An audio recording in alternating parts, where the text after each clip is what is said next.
Assalamualaikum Bapak. Waalaikumsalam. Izinkan saya untuk memperkenalkan diri. Nama saya Diana Amanda Saputri. Saya adalah mahasiswa dari Universitas Jenderal Ahmad Yani Yogyakarta yang pada kesempatan kali ini sedang melakukan tugas kuliah, yaitu penyuluhan tentang bagaimana cara memberantas jentik nyamuk. Tujuan dari memberantas jentik nyamuk itu sendiri yaitu untuk menurunkan populasi nyamuk penular demam berdarah dengue Aedes aegypti. Sebelumnya, apakah Bapak bersedia? Ya, bersedia. Baik, jika Bapak bersedia, waktunya kurang lebih 30 menit ya Pak ya. Baik Bapak, ini ada brosur. Sebelumnya, apakah Bapak sudah mengetahui apakah pengertian dari jentik nyamuk? Belum. Baik, jika belum, di sini saya akan menjelaskan materi tentang jentik nyamuk. Baik, yang pertama saya akan menjelaskan tentang pengertian jentik nyamuk. Jentik adalah tahap larva dari nyamuk. Jentik hidup di air dan memiliki perilaku mendekat atau menggantung pada permukaan air untuk bernafas. Jentik menjadi sasaran dalam pengendalian populasi nyamuk yang berperan sebagai vektor penular melalui nyamuk seperti malaria, demam berdarah, dengue. Baik, selanjutnya yaitu bagaimana cara penularan jentik nyamuk. Cara penularannya jentik nyamuk yaitu nyamuk menular melalui hisapan darah karena mengandung protein yang dibutuhkan untuk perkembangan dan pertumbuhan telur nyamuk, serta bertujuan mempertahankan kelangsungan hidupnya. Baik, selanjutnya yang ketiga, bahaya penularan jentik nyamuk. Bahaya penularan jentik nyamuk ada dua. Yang pertama penyakit demam berdarah dan yang kedua penyakit malaria. Yang pertama, penyakit demam berdarah. Penyakit demam berdarah dengue atau DBD disebabkan oleh nyamuk Aedes aegypti betina yang mengandung virus dengue. Nyamuk ini telah tersebar luas di seluruh tanah air, baik di rumah-rumah maupun di tempat-tempat umum. Pencegahan penyakit DBD dapat dilakukan dengan cara mengupayakan jentik nyamuk dengan cara pengendalian fisika, kimia, biologi, dan pemberdayaan masyarakat. Apakah Bapak sudah mengetahui tanda gejala demam berdarah? Belum. Baik, di sini saya akan menyebutkan apa saja tanda gejala demam berdarah.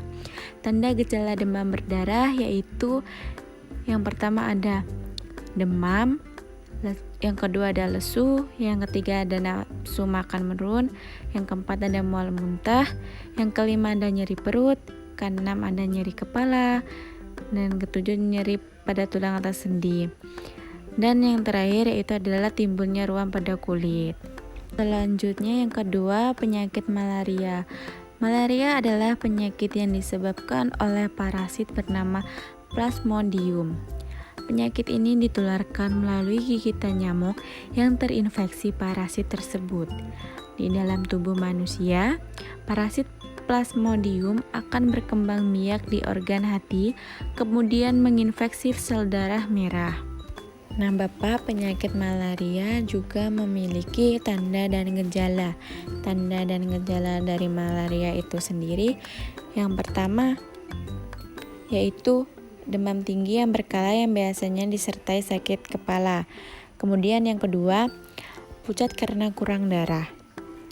Yang ketiga, yaitu badan terasa lemah. Yang keempat, nafsu makan menurun. Dan yang kelima, mual-mual kadang disertai muntah. Dan selanjutnya, dalam keadaan menahun, gejala di atas disertai pembasaran limpa. Yang terakhir, pada malaria berat, gejala di atas disertai kejang-kejang dan penurunan kesadaran hingga koma. Baik, kemudian selanjutnya yang keempat yaitu bagaimana cara memberantas atau mengatasi jentik nyamuk. Ini dapat dilakukan dalam 3 hal. Yang pertama yaitu menguras, menutup, dan mengubur. Cara yang pertama yaitu menguras. Menguras tendon air yang bisa dikuras antara lain bak mandi, WC, tempat minum burung, dan lain-lain. Cara menguras yang baik adalah yaitu menyikat atau menggosok rata dinding bagian dalam tendon air atau mendatar naik turun. Maksudnya agar telur nyamuk yang menempel dapat lepas dan tidak menetas jentik. Baik, selanjutnya yaitu cara yang kedua. Ada 2 jenis menutup tendon air agar tidak dipakai nyamuk berkembang biak. Yang pertama, menutup tendon dengan rapat agar air disimpan tidak ada jentiknya. Nah, biasanya jentik nyamuk berkembang biak yaitu ada di gentong, drum, dan lain-lain. Kemudian yang kedua, menutup tendon agar tidak terisi air.